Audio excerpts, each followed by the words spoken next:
Tenemos la oportunidad de hablar y la vamos a aprovechar con el diputado por la provincia de Formosa, diputado nacional por la Unión Cívica Radical, el doctor Martín Hernández, que tiene la amabilidad de atenderlos. Doctor, muy buenos días, los saluda Hugo Agüero desde la 990 de Formosa. ¿Cómo está usted? ¿Qué tal, Víctor? Muy buen día. ¿Cómo está? Muy bien, aprovechamos estos minutos antes que vayan a descansar, imagino yo, después de 24, casi 20 horas de sesión. Ayúdeme. Sí, 22 horas. Sí, 22 horas, larguísima sesión y muy intensa por lo que hemos seguido, al menos por televisión. Sí. ¿Cómo lo vivió usted? ¿Qué ocurrió allí? No, a ver, también muy atento, como vos decís, intensa, con discursos muy ricos para el debate.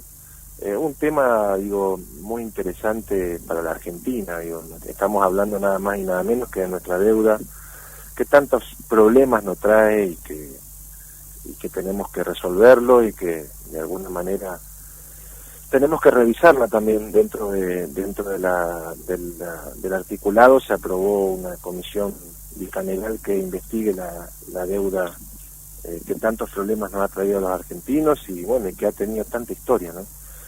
Pero insisto, me parece un tema riquísimo y bueno, y en este caso en particular vinculado a una cuestión que nos trae a maltraer hace rato, hace tiempo, que son estos denominados fondos buitres, holdouts, que bueno, tenemos que resolverlo. Yo estoy en mi posición, digo, fue muy clara: aprobar esta ley que va a habilitar la posibilidad de negociar con los holdouts y poder cerrar una etapa en este país, de poder avanzar con el pago a esta gente que la verdad son buitres. En esto, digo, nadie nos pone contento que estemos avanzando en una negociación de este tipo, pero es la única salida que tenemos. Esto no es una opción, es una realidad. Hay una sentencia que nos condena a pagar y que tenemos que pagar. Digo, porque inclusive la sentencia, porque acá se habla mucho de demonizar al juez, de la claudicación, de que nos rendimos ante... La verdad es que, digo, se cedió soberanía cuando se cedió la posibilidad de que un juez de estadounidense decida o dirima el conflicto con los bonistas. Y eso lo hizo Néstor Kirchner.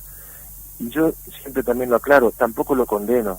Hace mucho tiempo la Argentina, catalogada como deudor serial, no tiene la posibilidad de establecer jurisdicción propia en el caso de este tipo de acuerdos con bonistas. Entonces, cuando se cedió jurisdicción, o sea, cuando dijimos que decida cualquier controversia con los bonistas un juez de estadounidense, y la verdad que nos pusimos en un brete. Hubo una controversia, lo decidió un juez de Estados Unidos, que es Griesa, lo confirmó la Corte Suprema de los Estados Unidos, y nos quedan, y las opciones eran: o lo seguimos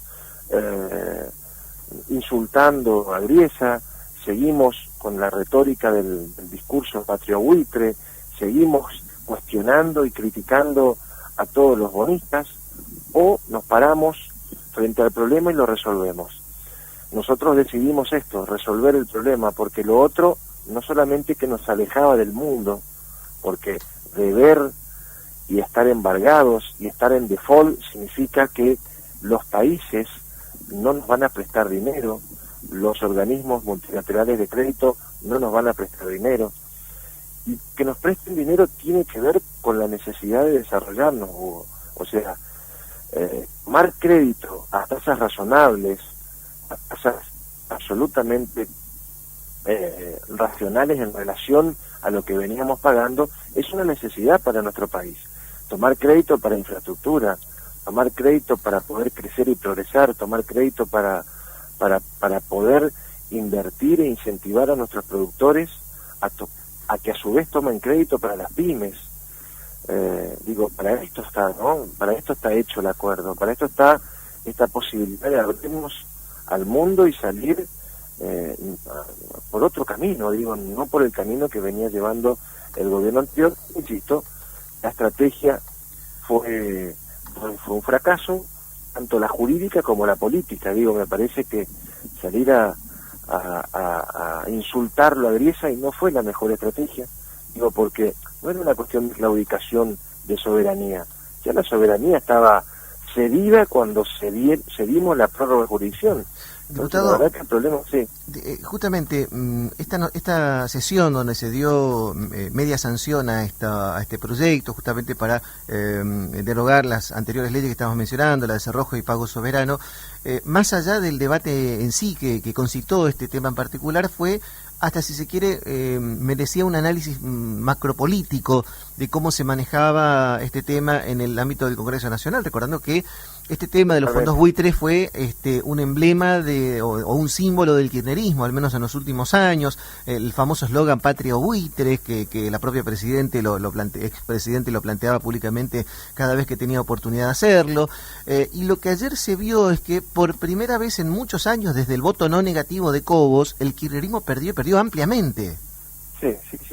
Pero tiene que ver con una mirada responsable, Hugo, o sea, con una mirada de entender que el problema hay que enfrentarlo y resolverlo. El tema del patrio buitre y de la banderita y el discurso fácil y el insulto a los bonistas y al juez y quien se cruce por...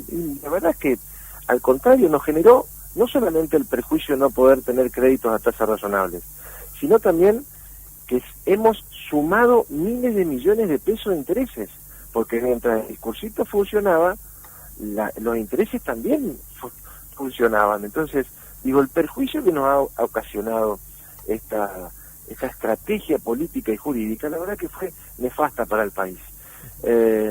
Con esta decisión se está tomando una decisión razonable, seria, responsable y posible, porque lo que hay que entender también es que esta solución es la solución posible. Insisto, no nos gustan los buitres, no nos gustan su manera, su proceder, su metodología, pero digo, hubo una sentencia, hubo prórroga de jurisdicción y tenemos que afrontar el problema. Y otra cuestión que también por la cual se ha de alguna manera hablado en la sesión, no se está tomando más deuda, se está cambiando de deuda, porque la deuda la tenemos. Lo que estamos haciendo es comprometernos con estos bonistas a los que le debemos. Vamos a tomar deuda de otro lado, pero muchísimo menos interés. Entonces, al contrario, vamos a estar estableciendo y generando un paso, pero muy favorable para el país. No solamente, insisto, en cuanto a la posibilidad de acceso a crédito, a comenzar una nueva etapa, mirar hacia el mundo, sino también porque vamos a dejar, acá cerramos, que se corten los intereses y además establecemos un endeudamiento mucho más favorable respecto de este 7% que nos había adherido al CAEF. Diputado, obviamente que esta es una mirada responsable de muchos gobernadores que también están mirando esta situación, que bueno, ven en la ineficacia, en la desidia o en la irresponsabilidad del gobierno anterior, digo, un proceso que hay que abandonar y que hay que comenzar a caminar por otro camino, ¿no? Diputado, otra de las características que hemos visto en el tratamiento de este tema y principalmente en la sesión maratónica que ha finalizado hace un rato nada más, es que después de mucho tiempo el Congreso funcionó como dice la Constitución que debe funcionar, digo, donde no se impuso una mayoría, como nadie tiene mayoría, se estaban obligados a consensuar y en ese consenso hubo incluso muchos cambios en el texto original, porque cada bloque partidario, al momento de acordar o no acompañar esta medida, introdujo algunas modificaciones en lo que era el texto original. Digo, anteriormente uno recuerda que llegaba el texto y simplemente se levantaba la mano y se aprobaba, no había mucha discusión o la posibilidad de reformar el texto original. ¿Cómo lo vivieron ustedes? Bueno, la verdad que con satisfacción lo celebramos, no solamente nosotros, sino quienes han podido introducir modificaciones, este cambio. En esto también se expresa el cambio, en la posibilidad de que el diálogo y el consenso sea real, de que no sea la imposición de la mayoría por la mayoría misma. La verdad que esto ha sido la verdad bastante celebrado por todos los bloques que acompañaron el proyecto, tanto el Frente Renovador, que lidera Sergio Massa, el otro bloque que fue una decisión del Frente para la Victoria, el bloque justicialista, que que lidera Bocio, también digo otros bloques minoritarios pero no menos importantes que han destacado esto. Digo, la verdad es que nos sorprende, decían, que podamos hacer observaciones, proponer modificaciones y que se acepte. Digo, por supuesto que hay varias que no se aceptaron dentro del debate racional, ¿no? O sea, pero la gran mayoría de las propuestas de modificaciones que tenían que ver con enriquecer el proyecto fueron aceptadas, y así debe funcionar la democracia y así debe funcionar el Congreso, ¿no? Diputado, le agradecemos. Por ejemplo, una de estas propuestas sí. de modificación que vino de uno de los sectores de la oposición que enriqueció el proyecto fue justamente que cada 3 meses el ministro de Economía venga al Congreso a explicar en qué estado de situación está el endeudamiento y en qué estado de situación está nuestra deuda externa, y que vayamos teniendo un control cotidiano de esto, ¿no? Porque me parece esencial también que así sea, ¿no? Seguro. Le agradecemos estos minutos y los dejamos ir a descansar. Muchísimas gracias. Gracias, Huguito. Muchísimas gracias. La palabra del doctor Martín Hernández, diputado nacional por la Unión Cívica Radical de Formosa, después de 22 horas de sesión en la Cámara de Diputados, donde hace minutos nada más finalmente se dio media sanción a la derogación de las leyes Cerrojo y Pago Soberano. Lo que está pasando y lo que sucederá. Todo en